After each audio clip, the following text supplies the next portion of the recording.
आप 9 और 10 बजे से यहां बैठे हो। मैं आप सबका हाथ जोड़कर कावड़ा की इस पंचग्रामी की इस धरती को नमस्कार भी करता हूं, आप सबका अभिनंदन भी करता हूं। मेरे बुजुर्गों, साथियों, माताओं, बहनों, नौजवानों,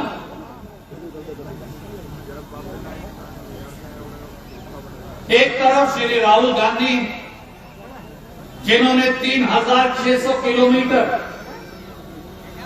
कन्याकुमारी से कश्मीर तक यात्रा कर इस देश में बेरोजगारी, महंगाई, नफरत के खिलाफ अलग जगाई। आज भी जब कांग्रेस संदेश यात्रा चल रही तो भारत जोड़ो न्याय यात्रा उत्तर पूर्व से शुरू होकर, मणिपुर से शुरू होकर और बंबई तक चलने लग रही।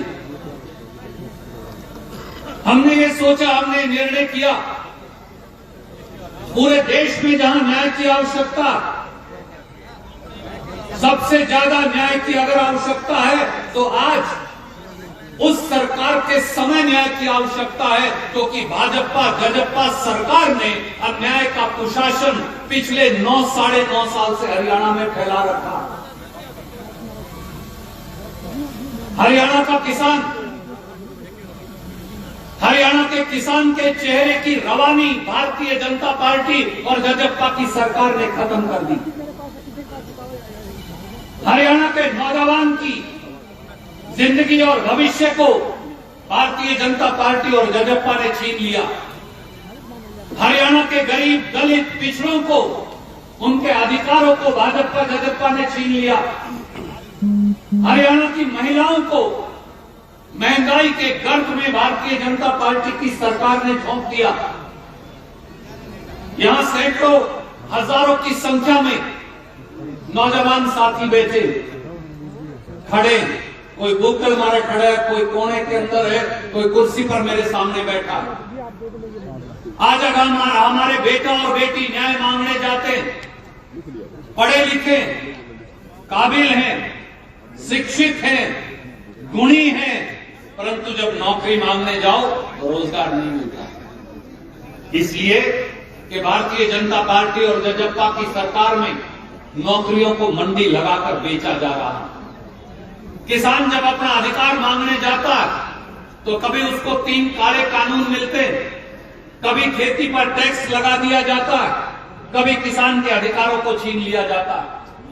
पहली बार 75 साल के अंदर एक ऐसी सरकार दिल्ली और हरियाणा में आई जिस सरकार ने खेती पर टैक्स लगा दिया।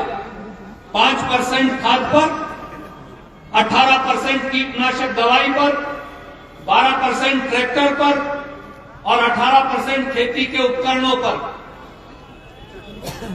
अब तो हमारी खाद के कट्टे के पहले तो 5 किलो खाद ये कह के चोरी कर ली कि नीम कोटेड यूरिया देंगे, और अब पिछले हफ्ते से ये फैसला कर लिया कि 10 किलो खाद चोरी हो जाएगी, क्योंकि कहते हैं अब कोई सल्फर कोटेड यूरिया देंगे।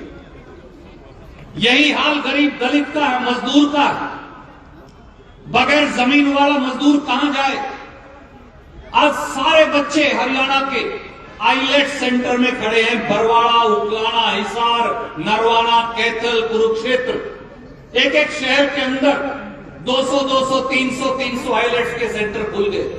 जिसके पास 1 डबड़ी, 1 किला, आधा किला जमीन है, वो अपने बाप को, मां को ये कहता है, बाबू मेरी जमीन में जो मेरा हिस्सा आता है वो बेच दे, मैं तो बाहर जाना। लड़के और लड़कियां पहली बार हरियाणा के बाहर जाने लग रहे हैं, क्योंकि हरियाणा के अंदर रोजगार और रोटी नहीं। 47 पेपर ऐसे हैं जो या लीक हो गए या बिक गए। शैलजा जी कांग्रेस की प्रधान हुआ करती थी उस समय। हमने हरियाणा पब्लिक सर्विस कमीशन का घेराव किया, क्योंकि करोड़ों रुपए की अटैची लेकर, करोड़ों रुपए की अटैची रिश्वत की, आपके बच्चों की मेहनत की, आपकी जिंदगी की कमाई की, वो सारी की सारी इस सरकार में पब्लिक सर्विस कमीशन के अंदर रखी। कई बार एसआईटी बनी, कई बार और दूसरे काम हुए, पर लाभ कोई नहीं। आज कई कार्यक्रम, बहुत सारी बातें मेरे बुजुर्गों और साथियों करने की, पर मैं आज आपसे एक ही बात कहूंगा, हम तीनों की तरफ से, मंच पर वो सारे साथी मौजूद हैं, उनकी तरफ से हम इस बात के लिए कृतज्ञ हैं, धन्यवादी हैं, आपके आगे नतमस्तक हैं कि सर्दी के इस मौसम में आप कंधे से कंधा मिला के इस कांग्रेस संदेश यात्रा में राहुल जी खड़गे साहब की आवाज को आगे करने के लिए खड़े।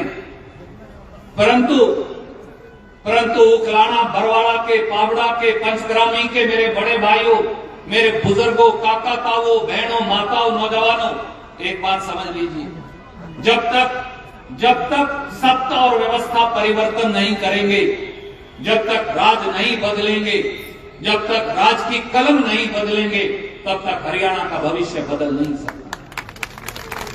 और इसलिए हम केवल आपको आह्वान करने आए, अगर आप चाहते हैं कि किसान को उसका अधिकार मिले, अगर आप चाहते हैं कि गैस का सिलेंडर जो मेरी माताओं को 1100 रुपए का खरीदना पड़ता है, इसकी कीमत ठीक हो, सस्ती हो, अगर आप चाहते हैं कि गरीब, दलित और पिछड़े को अपना अधिकार मिले, उसके घर में रोशनी हो, अगर नौजवान को उसका अधिकार मिले, रोजगार और रोटी मिले, अगर हरियाणा का भाईचारा दोबारा से बने, तो फिर एक ही रास्ता है और वो कांग्रेस पार्टी का रास्ता है।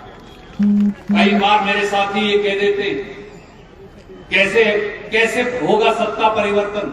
मैं आज आपको कहता हूं, हिसार, जींद, हिसार, भिवानी, सरसा, फतेहाबाद, कैथल, कुरुक्षेत्र, करनाल, यमुनानगर, अंबाला, ये वो धरती है, ये वो धरती है जो सत्ता का परिवर्तन करती है। मैं आपको आज एक बात कहता हूं, अपने सारे जिले हिसार से सारे एमएलए कांग्रेस के बना दीजिए, हम हरियाणा का राज आपकी ड्योढ़ी पर लाकर खड़ा कर देंगे। कुमारी शैलजा, किरण चौधरी और रणदीप और हमारे सारे साथी, हम व्यक्तिगत स्वार्थ की लड़ाई नहीं लड़ रहे साथियों, हम किसी पद या पदवी की लड़ाई भी नहीं लड़ रहे। हमारे इलाके का कल्याण हो जाए, हमारे बच्चों को रोजगार मिल जाए, गरीब, दलित और पिछड़े के चेहरे पर मुस्कान आ जाए, किसान का खेत लहला जाए, हमें आप फांसी टांग दीजिए, हमें कोई एतराज नहीं। आपके घर के अंदर रोशनी होनी चाहिए, हम इस बात की लड़ाई लड़ रहे।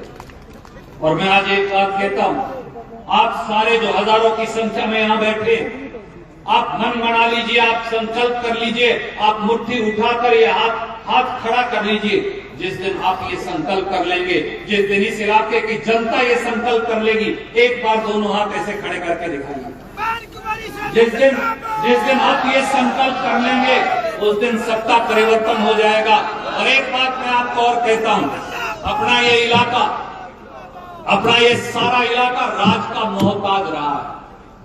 कई बार राज होते हुए भी तारी राज में पूरी हिस्सेदारी नहीं होती।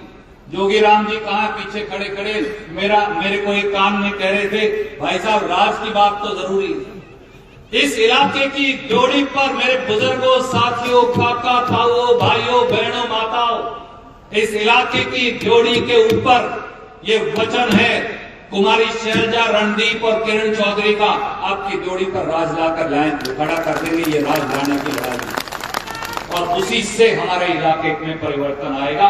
इसलिए सत्ता परिवर्तन और व्यवस्था परिवर्तन, ये दोनों की लड़ाई है। आप सब यहां सुबह से बैठे, आपने बड़े ध्यान से मेरी बात सुनी। सबको राम राम, जय हिंद। बहुत बहुत